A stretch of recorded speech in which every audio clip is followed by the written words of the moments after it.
Assalamualaikum warahmatullahi wabarakatuh. Pada kesempatan ini, saya akan memaparkan hasil analisis fundamental terhadap 10 saham perusahaan di sektor infrastruktur. Sekaligus rekomendasi 3 saham terbaik untuk investasi.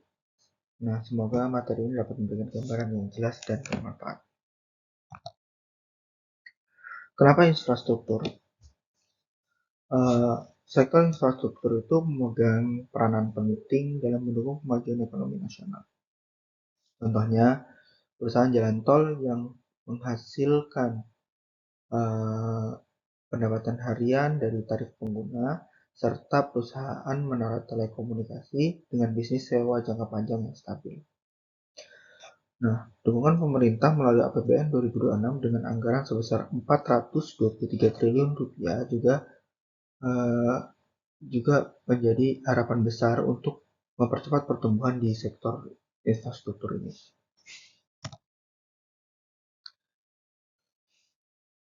Dalam analisis ini, saya menggunakan 4 rasio keuangan utama untuk menilai kelayakan investasi, yaitu yang pertama, price to earning ratio atau PER. Dengan nilai ideal di bawah 15, menandakan saham itu relatif murah. Terus yang kedua ada price to book value atau PBV, dengan batas wajar di bawah 2 untuk menilai harga terhadap aset tersebut. Terus yang ketiga ada return on equity atau ROE, minimal 10% sebagai indikator profitabilitas. Terus selanjutnya ada debt to equity ratio atau DER di bawah 1 sebagai tanda pengelolaan utang yang sehat. Nah, selanjutnya terdapat 10 perusahaan yang sudah saya analisis.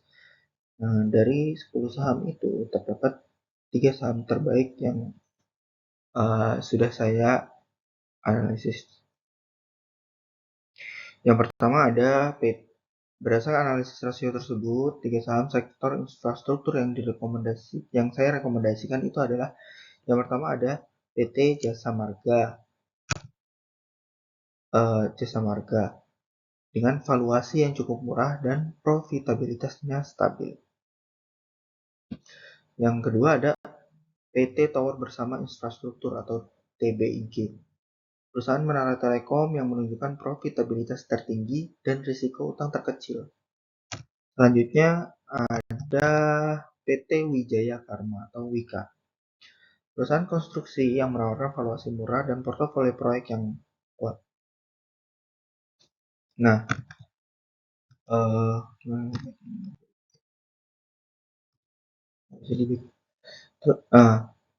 PT Jasa Marga merupakan pemilik jaringan jalan tol besar dengan arus pendapatan stabil.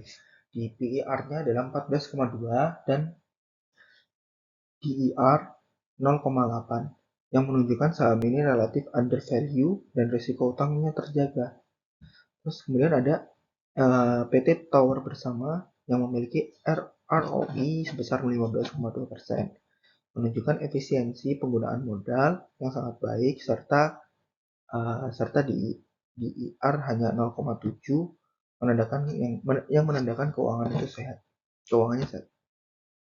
Sementara PT Wijaya Karya itu menawarkan valuasi sangat menarik dengan PER-nya itu sebesar hanya 13,8 serta ROE-nya di atas 11% yang didukung oleh banyak proyek pemerintah.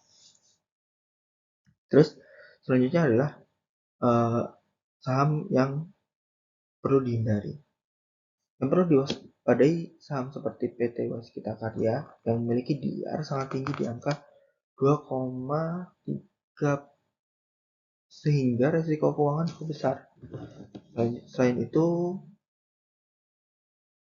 PT Surya Semesta Internusa atau SSIA dengan valuasi tinggi namun profitabilitas rendah juga kurang menarik. Terus ada PT Telkom Indonesia atau TLKM, walaupun fundamentalnya kuat, saat ini dihargai cukup mahal sehingga perlu menunggu waktu yang tepat. Kesimpulannya, dapat disimpulkan bahwa investasi di sektor infrastruktur melalui saham JSMR, TBIG, dan Wika adalah pilihan yang layak berdasarkan analisis fundamental rasio keuangan. Investasi ini bersifat jangka panjang dengan potensi hasil yang cukup baik mengingat kondisi pasar dan dukungan pemerintah saat ini. Terima kasih dari saya. Wassalamualaikum warahmatullahi wabarakatuh.